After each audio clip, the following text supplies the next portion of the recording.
Cyber libel. Posible kaya bang gawin ng magkapatid na Cam at Kim? Official statement, inaabangan.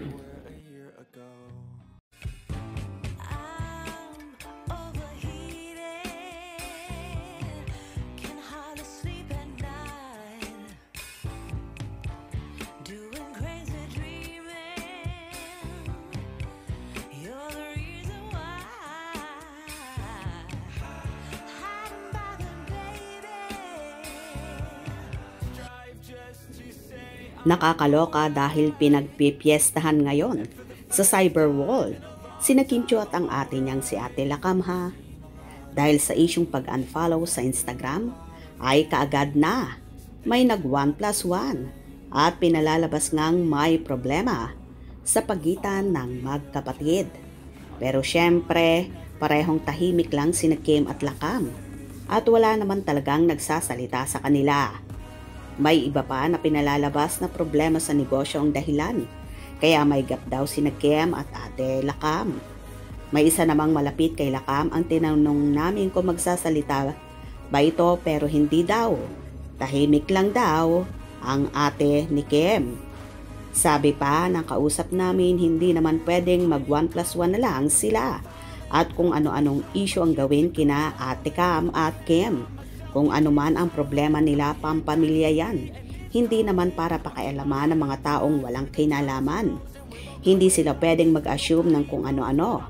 Tandaan natin, may cyber libel ha.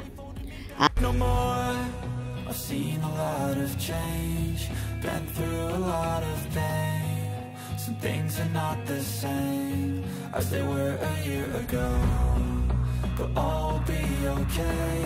I move on each and every day. The past is where it stays, way back a year ago.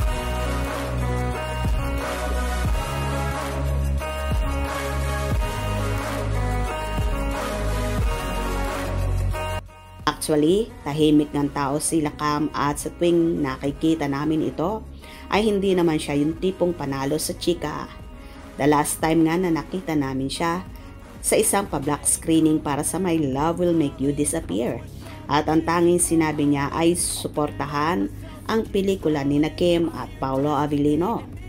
Anyway, may mga umaasa naman na sana ay maglabas si Kim ng official statement tungkol sa pang-iintriga sa kanila ng kanyang Ate Lakam para matigil na rin ang pagwa 1+1 ng ibang mga wala namang kinalaman sa issue nilang magkapatid.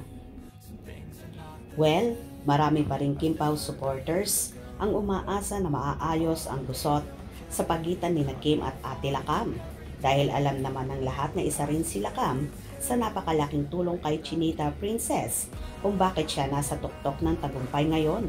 Kasama niya ang kapatid sa ups and down ng buhay niya kaya nahihirapan din si Kimi sa sitwasyon niya ngayon. Pero hindi rin naman pwede na walang bahala at baliwala na lang ang mga nagaganap. Dahil kung hindi maaagapan baka mas lalong lumala pa at maubos at mauwi sa wala lahat ng pinagpaguran ng dalaga. Kaya sa mga nagpapakalat siya ng fake news, ingat-ingat din kayo dahil baka makasuhan kayo ng cyber libel ng magkapatid.